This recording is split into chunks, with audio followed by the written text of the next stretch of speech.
महाराष्ट्रातील शेतकरी अनेक वर्षांपासून विविध समस्यांना तोंड देत आहेत. अनियमित पाऊस, नैसर्गिक आपत्ती, बाजारपेठेतील अस्थिरता आणि वाढत्या कर्जाचा बोजा यामुळे शेतकरी वर्गाची परिस्थिती दिवसेंदिवस बिकट होत चाललेली आहे.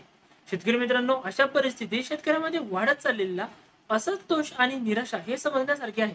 ही परिस्थिती केवळ त्यांच्या उपजीविकेवरच नव्हे तर त्यांच्या मानसिक आरोग्यावरही गंभीर परिणाम करत आहे.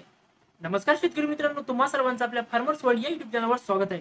मित्रांनो, तुम्ही जर आपल्या चॅनलवर नवीन असाल तर आपल्या चॅनलला सबस्क्राईब करून बेल आयकॉनला अवश्य प्रेस करा, जेणेकरून असेच नवनवीन व्हिडिओ सर्वात अगोदर तुम्हाला बघायला मिळतील. चला तर व्हिडिओला सुरुवात करूया. शेतकरी मित्रांनो, गेल्या काही वर्षात शेतकऱ्यांच्या आत्महत्यांचे प्रमाण वाढले आहे, जे या परिस्थितीचे गंभीर स्वरूप दर्शवते आहे. या पार्श्वभूमीवर कर्जमाफीची मागणी केवळ आर्थिक मदतीपलीकडे जाते, हे शेतकऱ्यांच्या अस्तित्वाचा प्रश्न बनलेली आहे. शेतकरी मित्रांनो, अशाच एका प्रयत्नात शिर्डीतील शेतकऱ्यांनी छावा क्रांतीवीर सेनेच्या नेतृत्वाखाली शांततापूर्वक मोर्चा काढलेला आहे. बैलगाड्यांसह निघालेल्या या मोर्चाने शेतकऱ्यांचा पारंपरिक जीवनशैलीचे प्रतीक असलेल्या बैलगाडीचा वापर करून आपली मागणी अधिक प्रभावीपणे मांडण्याचा प्रयत्न केलेला आहे. यातून शेतकऱ्यांचा आक्रोश आणि त्यांच्या समस्याकडे सरकारचे लक्ष वेधण्याचा प्रयत्न हा केलेला आहे. या आंदोलनात छावा क्रांतीवीर सेनेचे गट नेते करण गायकर यांनी प्रमुख भूमिका बजावली आहे.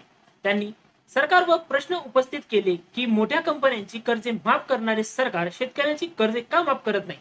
त्यांच्या मते शेतकऱ्यांच्या समस्या प्रामुख्याने सरकारी धोरणातील त्रुटी आणि अनियमितता यामुळे उद्भवल्या आहेत. शेतकरी मित्रांनो, कर्जमाफी हा शेतकऱ्यांसाठी केवळ तात्पुरता दिलासा नाही तर त्यांच्या आर्थिक स्थिरतेसाठी एक महत्त्वपूर्ण पाऊल ठरू शकते. अनेक शेतकरी कर्जाच्या जाळ्यात अडकले आहेत आणि त्यांच्यासाठी या कर्जातून बाहेर पडणे अशक्य प्राय झालेले आहे. नैसर्गिक आपत्ती, पिकांची नासाडी, बाजारपेठेतील अस्थिरता यामुळे शेतकऱ्यांना नियमित उत्पन्न मिळणे अवघड झालेले आहे. शेतकरी मित्रांनो, एका अभ्यासानुसार महाराष्ट्रात सुमारे 65% शेतकरी कर्जबाजारी आहेत. त्यापैकी बहुतांश कर्जे बँकाकडून घेतलेली आहेत, तर काही शेतकरी खासगी सावकारांकडून उच्च व्याजदरावर कर्ज घेण्यास भाग पडले आहेत.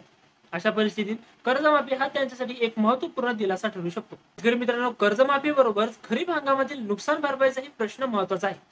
2024 मध्ये जाहीर केलेल्या खरीप हंगाम नुकसान भरपाईची अंमलबजावणी अद्याप पूर्णपणे झालेली नाही. अनेक जिल्ह्यांमध्ये शेतकऱ्यांना ही भरपाई मिळण्यास विलंब होत आहे. शेतकरी मित्रांनो, महाराष्ट्रातील विविध जिल्ह्यात नुकसान भरपाईची स्थिती वेगवेगळी आहे. काही जिल्ह्यात पूर्ण भरपाई वितरित झाली असली तरी बहुतांश ठिकाणी ती अपूर्ण आहे. विशेषतः मराठवाडा आणि विदर्भातील जिल्ह्यात जेथे शेतीवर अवलंबून असलेल्या लोकांची संख्या मोठी आहे, तेथे नुकसान भरपाईचा प्रश्न अधिक गंभीर आहे. शेतकऱ्यांच्या समस्या सोडवण्यासाठी सरसकट कर्जमाफी ही एक तात्काळ आवश्यकता आहे.